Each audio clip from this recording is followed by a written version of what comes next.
ako ganda? Wala akong panukli dyan sa 1,000 mo. Naku Lola, pasensya na po. Ito lang po kasi pera ko. Magkano po ba, Lola? At ako na po ang magbabayad ng kinuha niya. Bale 2 kilo po. Naku, salamat iho. Ang bait mo naman. Bagay kayong dalawa, parehong maganda at pogi.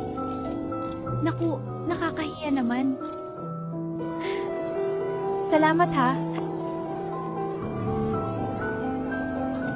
Miss, baka gusto mong sumabay sa akin pa uwi. Naku, ikaw pala yan. Salamat ha. Ba't naglalakad ka lang? Delikado at maggagabi na. Hindi ko kasi alam na wala na palang masakyan pag ganitong oras.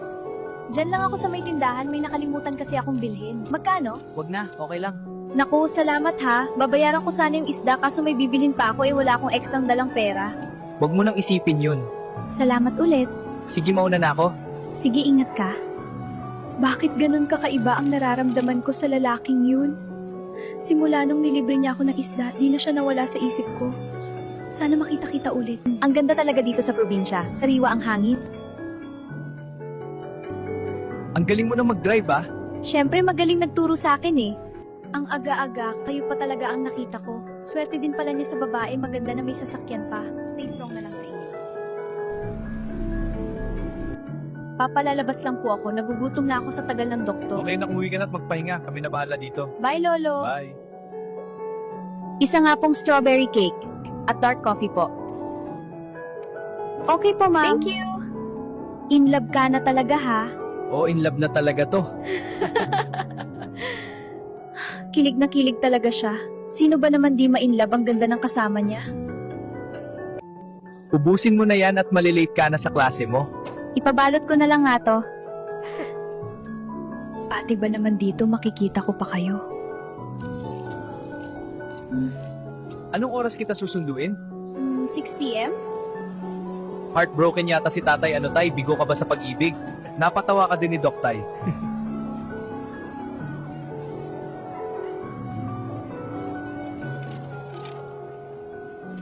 Si Lolo yun ah. Lapitan ko nga. Lo, pupunta sana ako sa inyo. Buti na lang nakita kita. Ikaw pala, Toy. Isa pa nga ba, Choy? Si Tito Bert mo pala, asawa ng anak ko. Kamusta po, Tito? Okay naman, Toy. Ikaw pala laging kinukwento ni tatay. Lo, sa susunod na linggo, tapos na po yung bahay nyo. Magsabi ka lang po kung kailan mo gustong lumipat. Talaga? Salamat na po. Maganda yan. Anak, may problema ba? Hindi ka yata kumain ng lunch kanina. Anak, ano ba ang problema? Ikwento mo lang sa akin, anak. Makikinig ako. Ma, may gusto po ako sa taong iba naman ang gusto. Masakit pala, ma. Anak, masakit nga talaga yan. Kaya habang maaga pa, iwasan mo na yan. Kahit anong iwas ko ma, nagkukus talaga landas namin. Ngayon lang kita nakitang nagkaganyan, anak.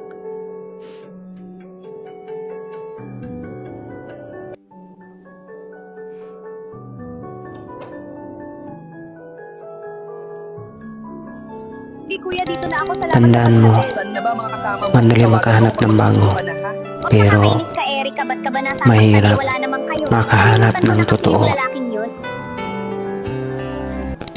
Tandaan mo, Binigla si auntie. Buti madali kasi maghahanap ng bago. Pwede akin ka Pero, sandali lang.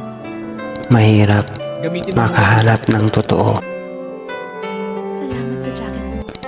Tandaan mo, Sige, salamat. madali ulit. makahanap ng bago. Huwag na, salamat Pero, lang.